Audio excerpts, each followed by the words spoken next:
Well, to talk a little bit more about the response to this deadly attack, I'm joined by David Cook. He's an associate professor in the Department of Religion at Rice University in Houston, Texas, and he joins me via webcam. David Cook, this satirical magazine, Charlie Hebdo, had angered some Muslims in the past by printing cartoons of the Prophet Muhammad. Is depicting the Prophet prohibited? That is something that is under a lot of discussion. There are conflicting views among the Muslim community. You can oftentimes find pictures of the Prophet in classical times and even in contemporary times. I picked up this thing in Malaysia that depicts the Prophet, as you can easily see, and I've myself have received things in Iran that also show the Prophet.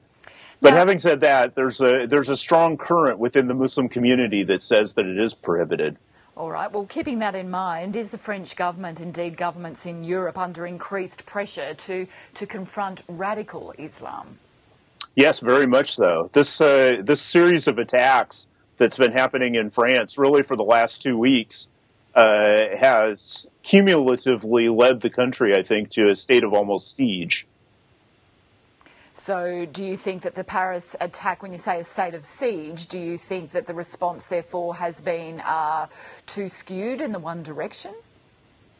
No, I don't think so. But I do think that it needs to, this is an issue that needs to be confronted. I mean, politically, the government is under a huge amount of pressure from both the right in terms of the issue of immigrants, the issue of assimilation, question of identity of Muslims. Are they French? Are they going to be assimilated? Are they going to proclaim some sort of a loyalty to a larger Muslim community as opposed to the French? So how do the French authorities tackle all of that? Well, initially now, by force. This sort of thing does have to be actually confronted. But over the long period of time, they have to answer the question of what exactly does it mean to be French? How exactly is this community to be assimilated? How are those people that are associated with radical Islam to be isolated, and in some cases maybe even prevented from re-entering the country? And in doing that, that would undoubtedly reignite a debate about the place of Islam in France. Very much so. Very much so. Yes, this is a moment probably for self-reflection and also for certain political parties to capitalize upon this violent action. What do politicians and the security forces need to understand about why young men get involved in violence like this? I mean, personally, I think that here we have an issue of identity. It's very much a question of where does a second-generation immigrant community go in terms of further assimilation. Usually their parents tend to be more secularized. It's usually the second generation that suffers from identity issues. Some of those have been seduced into joining ISIS and going and fighting, like his two brothers apparently were.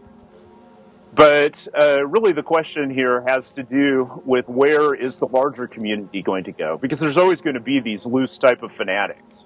Are there lessons for other countries? I'm thinking of my own country, Australia, for example, about how it treats various immigrant populations, particularly Australia, for example. We are very close to some of the biggest Muslim populations in Indonesia and Malaysia and the like. Yes, Australia definitely has to answer certain questions like that as well. The immigrant communities, Muslim communities, do tend to be from a Lebanese or Syrian background. And some of them have felt quite close to the conflict that is happening in Syria and have been willing to join ISIS or other different radical groups. And how do you explain the hostility that some immigrant communities feel towards the nations? These gentlemen, for example, in France, these gunmen who are on the run, they were French-born to Algerian parents, given that, but nonetheless French-born. I would say that there's a confluence of a number of different factors. One does have to do with the religion, the ideology. The ideology of radical Islam is a powerful and seductive force. It can transform a person extremely fast. We can watch these sort of things happen within the course of weeks. Somebody can go from being a secularized figure to being willing to carry out a suicide attack. that leaves friends and family almost confused about what happened to them. There can also be an issue of friends that can transform them. There can be a feeling of alienation.